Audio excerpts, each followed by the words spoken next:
I'm CT. When I'm not hosting podcasts, I live in the real world. I mean, everybody has to have a job, right? Mine just happens to be CS, customer service. You know, solutions, relationships, while keeping my team pumped up and motivated to keep a constant connection with each person that has chosen to stop into our location. Episode number 99, Wilted Roses, Calls to Corporate, and Wrongful Play. This is C.T.C.S. Transition walk, day number 1 out of 4.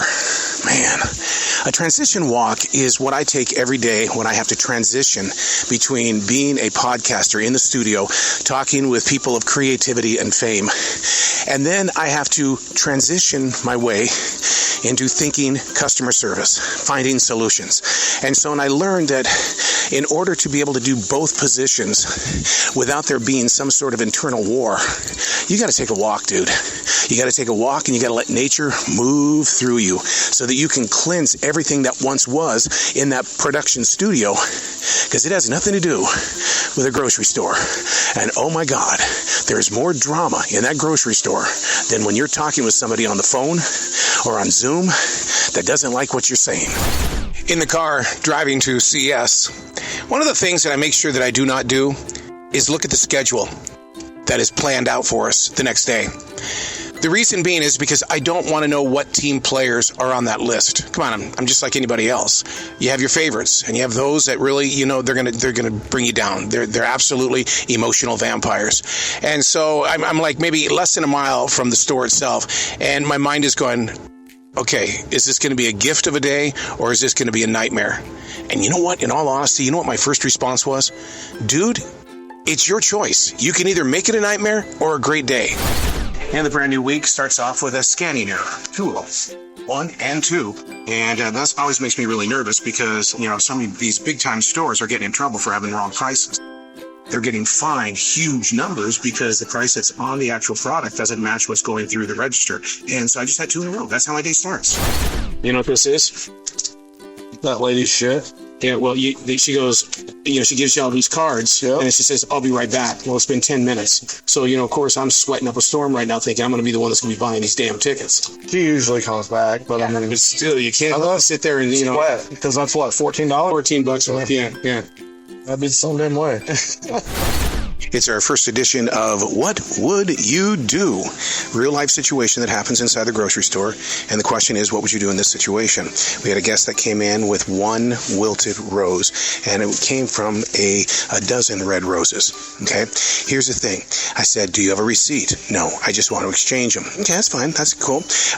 But what's going on here is that, did you buy them from this store or a different store? She goes, I really don't remember.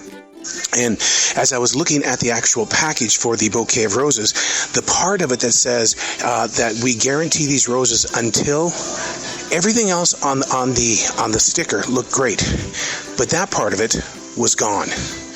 Okay, so I've set you up. What would you do? Would you go for the full exchange? Here's what we did. We went over to the floral department and had them explain that you can't just exchange these flowers out. I need a receipt, and I also need to make sure that it said that you got it within the 5 days that those flowers are guaranteed. The things that people say. All right, so if you were going to explain to somebody new that was going to be working with me today and I wasn't around, what do I do that you would try to be like, hey, just so you know, you like to run the floor like a true football game. Okay, thank you for that, but I was going more towards the weird noises that I make. You do make a lot of weird noises. And so people have been like, oh, you got Tourette's? And I'm like, no, I'm just weird. And so our special needs bagger heard me, and he said, what are you doing? And I said, I'm just making noises from time to time. I make noises in Canada. Yeah. And he said, do you have autism? Oh, wow. And he does. He does, yeah. And I said, no, sir, I don't. I said, but my brother does. And he said, well, there's a really high chance that you have it too, so you probably do. Wow. And I said, thank you. And he walked away, and I just kind of laughed, but it was funny. That was a very, I mean, it was. He doesn't really have a filter. Yeah. But he's very honest. And I have some of the best conversations with him versus regular people in society.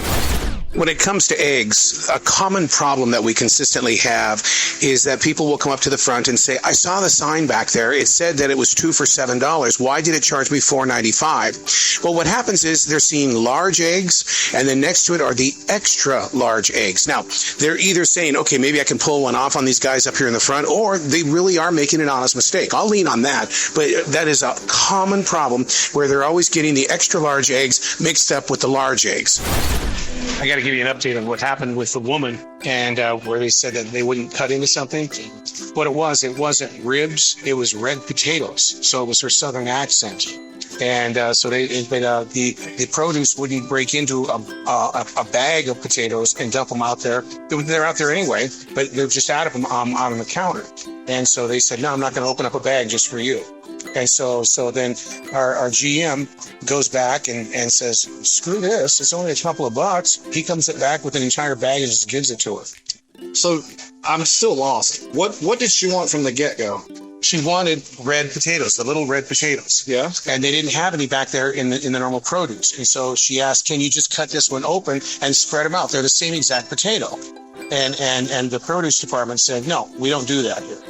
Oh, okay. And so then the manager goes back and he says, not only do we do it, that I'm going to give her a free bag of potatoes. Yeah. For, inconvenience. Well, yeah. I mean, you think maybe they misunderstood her too? No. That sounds about right. We're calling 911 right now. We have a gentleman that's out in the lobby right now that is asking for service, medical service. And so the incident right now is it looks like that he's suffering from something. I don't know if it's heat exhaustion, but he keeps grabbing his chest. Being a heart attack survivor, you look at things like that. The most interesting thing about this gentleman is that he is wearing a hospital gown. And so we were asking him, what's going on here? Is this just something that he's wearing? And he says, no, he was just in the hospital for a mental breakdown. Keep you posted. Transition walk, day number 2 out of 4. Going in late today. Oh, yeah. I got to close. That means I got to deal with the wild-ass people that come at 5 minutes before 11. Hey, I want to give you an update of what happened yesterday with the gentleman that came in that claimed he was in a lot of pain, and can you please call 911? It took medics probably about an hour and 20 minutes to make it to the grocery store. What we did with the gentleman was that we put him in a very comfortable chair, very nice and cool. We got him some watermelon, and he wouldn't have any water though, but he kept complaining that he was in a lot of pain and breathing really weird. But when they did arrive, here's what happened. The medics that came in, Husan. So this is where he came tonight, huh, Husan? And it was explained to us that he does this about 2 or 3 times a week. He walks into a place, says he's in a lot of pain, please call. And this is what happens. And so first time we've ever had to deal with it. And first time that I've seen somebody do this. So it was definitely a learning experience. But we're on this transition walk right now, digesting a lot of stuff, man, in this forest in South Charlotte, North Carolina. Everybody goes through a transition. Are you listening to yours? 2:54 p.m., still on the road trying to get to the grocery store. I remember the days when I first started at the store that I would get really unbelievably nervous about not getting to the store before 20 till or even a quarter till because, the traffic problem in this city is just through the roof wrong. But I would get nervous, the fear of being late. But because so many people are allowed to be late, I think what it does is it desensitizes my passion to be on time, to be that time whore that I am. It's like, dude, no reason to get worked up. Nobody else is on time. I don't like that feeling because my daughter lived in California and they always believe that 15 minutes late is really on time. It's back to school time. We've lost 7 people on our team, and that means that everybody that's on the register today, it's all customer service. There's no other person on our team except for customer service. It scares the hell out of me, man, because if you don't have a depth on your bench, how are you supposed to win a Super Bowl? All right, we're about ready to go through the basket right now. So we have baby Pampers is what we do, a box of 92 diapers. We have 3 Ultras, cases of beer, a Modelo case. We have Huggies, and we have a lot of shrimp. So we're going to find out what the big number is here. $280 worth of groceries. So, but what's so funny, though, is that when we got it, it's just, I'm not stealing anything. So it's like, okay, then let's put it back for you then. blue-haired lady comes in, says, about 2 weeks ago, I got some Asian bar food, and it wasn't in my bags. And so 2 weeks ago? Yeah, I want my money back. Got a receipt? And no, she does not. That's what I'm going to go look up right now to find out she has the receipt. Oh, she's not going to be able to. She's got to have proof of payment. Okay, because that's what the managers are going to tell you. Yeah, right, she's already threatened me by going to corporate. Well, she can go to corporate because you can show her our policy down there. Yeah. And it says you got to have. I mean, I understand it's only a salad bar item, but it's not. Anybody can come back and say, why is she coming back 2 weeks later? Yeah. When I've seen her in the store several times. Is that the one lady that's really nice to me? Yeah. Hi, Bill. Oh shoot. Hi. So I'm going to pawn her off to you. Well, I'm going to give it to her. I'm just telling you. I am. Because, I mean, that's, I can't. I don't know how to explain. You don't want to ruin your reputation. Well, yeah. I mean, so if I deny it to her and I say, I need payment, she's going to say, well, you're calling me a liar. Right? Oh, God. Now, she's just someone that randomly came in here. No. Right. This is the one that, hi, Bill. Right. So what do they teach us? So they give even you, me, all these guys that are on the register, we all have empowerment, right? Yeah. So if someone buys gallons of milk all the time, and then one day they come in, they don't have enough money, you can give them a gallon of milk. Yep. So I'm going to choose to. You want me to look up the receipt? Well, yeah, I have to figure out how much money it was. If you would like to, go ahead. Yeah. But at the end of the day, I'm telling you, if she comes up here, I'm going to give it to her. So. Okay, so like 3 minutes have gone by. You went looking for her. And as soon as I came around the damn corner, she was coming around the corner the opposite way, and she goes, "Hey, sweet boy." And I said, "Hey, how are you?" And she said, "Oh, I'm good." I said, "Don't worry, I've been called worse." And I walked away. She didn't say a word to me about it. Yeah. And then I heard her come up here to you, and what did she say? She says she's going to corporate. She's going to corporate. All right. Yeah. But she had all the opportunities. She could have said something to me. I know, and it's still searching right there. But she's going to corporate. And I would have given it to her. So she's not. I guarantee you she's not. She was trying to see if you were going to give it to her, and she didn't want to cause a whole bunch of trouble. So she let it go. I guarantee you that. Well. What is today's date? August 19th? Look what just arrived. A gigantic crate full of Halloween candy, M&M's, Chuckles, Now and Laters, Laffy Taffy, Branches. Ooh, yeah. Even some cotton candy that's dealing with Halloween. Ooh, there's Pops over here, Tootsie Rolls, Dots. Ooh, yeah. Halloween candy is in the store. Transition walk, day number 3 out of 4. Ooh, it's been a day. A lot of people don't get to see the creative side of the self that I am. When creativity strikes me, I have to act upon it. And what I mean by strike, my mind never turns off. I'm consistently trying to create things, not because I want to, it's because I have to. I'm developing a new podcast. It's called Thanks for Being a Part of the Conversation. And the first episode went up, but man, it's not jiving with me. And the reason why is because I tried to tell it in a child story kind of way. And in listening to it, it's like, why? What makes you think that young adults wouldn't want to hear just a normal voice? Why do you have to use those vocal tones? It's the same thing when you're in CS. I'm not going to use any fake voices in trying to come up with a solution. But if I started talking in a way that overdoes things, then people would think that I'm a fake. You can't be a fake in CS.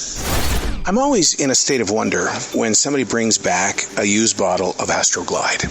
Astroglide is exactly what you think it is. It helps out some people who need some lubrication. But they bring it back to get their money back. Did they use it once and it just didn't feel right? I mean, what would be the reason why you would return a bottle of Astroglide? I don't know if it's my greatest weakness or my greatest strength, but when somebody asks me a question such as, "Hey man, how are you doing today?" No, really, how are you doing? "Oh, that's cool, but really, how are you doing?" It's like, what are you seeing that I'm not seeing? And number 2, what kind of an answer do you want me to give you? Because if you want me to give you the truth, I do have some darkness that I would like to release, but I'm trying to keep it as positive as possible. But what is it? And so I think that's my weakness or my strength. That man, if you keep pushing me, I'm going to let you know how I'm really truly thinking. It must be the in thing or the go-to thing today to ask people how they're feeling, what they're thinking, because I just got out of a little conversation with a manager on duty, and he was asking the same kind of stuff. Hey, man, how's everything going? Hey, when you were talking with so-and-so earlier today, what was their mindset like? And it's like, suddenly it's like everybody's interested in everybody else's moods and emotions and storylines and stuff. This is worth digging into. Many of the schools are opening this coming Monday, and this being a Saturday, a lot of people are going, hey, look, yard work is done. Get in there, buy some groceries. We need groceries so we can get, make those lunch pails for the kids and get them, rocking on Monday as they get back into class. So they're in here buying $400 and $500 for the groceries. Let me ask you a personal question. Maybe it's just my lifestyle. Where are you getting the money? I mean, maybe I graze when it comes to shopping, and I buy a little bit here, a little bit there. But man, to dump $500 just like that, I don't understand. That's every bit the reason why I continue to come to a grocery store. She's 82 years old. She's only been living here in the Carolinas for 3 weeks. She moved down because her 2 daughters are here in Charlotte, and she was missing her grandbabies. And so to escort her out to the car was a gift. And I'm so grateful that we got to know each other. And my thing is all about relationships. So I have a new friend. I do have a new friend. Less than 3 minutes later, I'm introduced to a little one, really a tiny one, inside the children's basket. And so I look at him and I go, beep, beep, beep, beep. And I did not expect him to go beep, beep, beep, beep back. So there for about 2 minutes, we're going beep, beep, beep, beep, beep, beep, beep, beep, beep, beep, beep, beep, beep, beep, beep. Man, people, I love them. Part of CS is cleaning up. We had a big family, maybe 12 kids. No, seriously, this is no joke. They come, crawling out of this gigantic, beat-up, ugly-looking, like some sort of Ford. I don't know what it is, like an international pickup, and dragging out every bit of the trash. 2 messy baby diapers, a bunch of candy, all out on the ground. They get out of the truck and they start throwing bottles at the building, and then come into the store and just start wreaking havoc inside the store. And the manager on duty and security got them all together, escorted them out of the building. They come back in the building again, and then I go outside and I have to clean up those baby diapers. They stunk. Transition walk, day number 4 out of 4. Oh my God, my body is killing me. How do these people in retail and other businesses that involve the mind, body, and soul do more than 4 days? Had to get my God on today. Man, what a message. When you face a no way, in other words, you feel like that you're like, no way, I'm not going to do that. No way. My body hurts too bad. No way. That's when you lean on Yahweh. Yahweh means I am. The great I am is, the G guy. No way. I'm going into that store today with a bad idea, a bad mood, because I got Yahweh. I was on Facebook earlier today, and there was an advertisement for a hat. And on the hat, it says, Shit Show Supervisor. Immediately, I thought, I gotta buy this damn hat and wear it around the store. I still have the toughest time dealing with other people's reasons for not showing up for work. I don't know. Maybe it's just the way that I was raised in Billings and the chores that we had to do. And, if you didn't show up, well, you know what? There's a consequence. But the excuses that people use. And then if you are working with people and they do show up and they're not in the mood to show up, well, they're acting like they shouldn't have even showed up because, they're just standing there like a bump on a log. But how do you deal? How do you deal with the, that disconnection? Because they've got to somehow, some way make a connection with our guests, or the guests really won't feel comfortable and just want to get the hell out of here. Okay, what would you do? We're going to do that again, okay? So what we've got here is we've got a side of salmon, coho salmon, sashimi style. And the sign says $7.99, but the sticker on the frozen salmon is $25.99. What would you do if you were the consumer? Would you think that it was $7.99 because it's on the sticker, or what's on the label itself? Well, in going back and looking at it, it's $7.99 a pound, usually $9.99 a pound, but I'm not seeing that LB on there. So what would you do? I went back and I had to explain to her that it's $7.99 per pound. I took a picture of it, and she accepted that. All right, here's the situation. We're trying to figure out who's going to go to self-checkout at 4 o'clock, and Holly's already been eliminated because she was closest to 10. So now it's between new guy Bill and myself. So, Holly, you got that number yet? 1 to 10? Yep. Okay, I'm going to say 9. 5. Yeah. That's where I'm going. I'm not on the register, so it's not like I want. Yeah, but at self-checkout, I've got 9 machines I have to look at. That's true. Yes, we're always hiring because we're a grocery store and we need people. And something very interesting just happened. And this girl was supposed to come in and interview for a position in the bakery at 2 o'clock this afternoon. The time right now is 4:55, and she's calling right now saying, I can't make the 2 o'clock. Okay, hold on a second here. She was supposed to be here at 2 o'clock. It's 4:55. Can I innocently say, what time zone is she in? One of my favorite features with you is when we talk about our pet peeves. Okay. All right, so we're gonna have to do this every week. You know, our pet peeves this week. Okay. Okay, parents who open up bags of Cheetos and let their little kids eat them, and I have to go over and sweep up the floor. I mean, they didn't go into the kid; they went on the floor. Yeah, that's kind of inconsiderate. I mean, having them open and eating them, sure. I mean, but don't make a mess. I mean, I that's not always the case. I don't know, the kid was probably 10. Yeah. And was coughing and sneezing all over everything. That's a pet peeve. Yeah. Dude. Yeah. And like I didn't know what to do. So I grabbed a bottle of sanitizer, I did it, but I was just like my parents wouldn't let me run that. They would mock me or better yet, they'd have been like, you know, cover your damn mouth. Yeah, you know? Yeah. Hey, speaking of getting popped in the head by your parents and stuff, yes, it never ever hurt. I was just more embarrassed, right, that I got popped upside the head. Right, it's a little bit of both, right? You did the worst thing in the world you could do to another person at a register. What was that? You took the person that was next. I was almost ready to grab that person, and you took them over to register number 5. Well, the cart behind them was just brimming with. Oh no! I mean, it was, and I think you did that on purpose. It was not on purpose because I always grab. So our registers are next to each other. Yeah. So it's easier for me to look at your next customer and pull her literally a foot over to me than it is to look behind you. And plus, the person in front that had the big cart, the person in front of them had been waiting longer. So, but honest to God, I did not know they had a giant cart. Because you broke the one rule that we talked about earlier when you know, because when Leo he didn't want to leave doing the bagging part because they were wrapping things up. Well, I was wrapping things up, and I went, he just broke. Oh, yeah, I didn't realize. I didn't look at your register to see how far along you were, and then I just grabbed the next. I mean, it's been one of those days. We've done $140,000, and it's only 10 after 7. Yeah, and we're going to be open for 4 more hours. So, I mean, good Lord, it's just been one of those days, man. Everybody's had one of those days. You're losing your effing mind, right? Hey, before we close out this edition of C.T.C.S., I got to tell you what happened about 9:55. A gentleman comes in. He's very much known for doing this. They bring back food items that are more than 1 month old and say, it's spoiled. And you're sitting there looking at it. It looks spoiled. It smells spoiled. Well, tonight he brought in a rotisserie chicken from April of 2023. It's August of 2023, and he's bringing it back to get his money back. He's known for this. And so he comes in and he says, yeah, we just got this, and it's spoiled. Now, he's got the receipt, but it's from April, which was how many months ago? But they continuously come back, and we've had conversations with him that say, dude, you're only given a certain amount of days.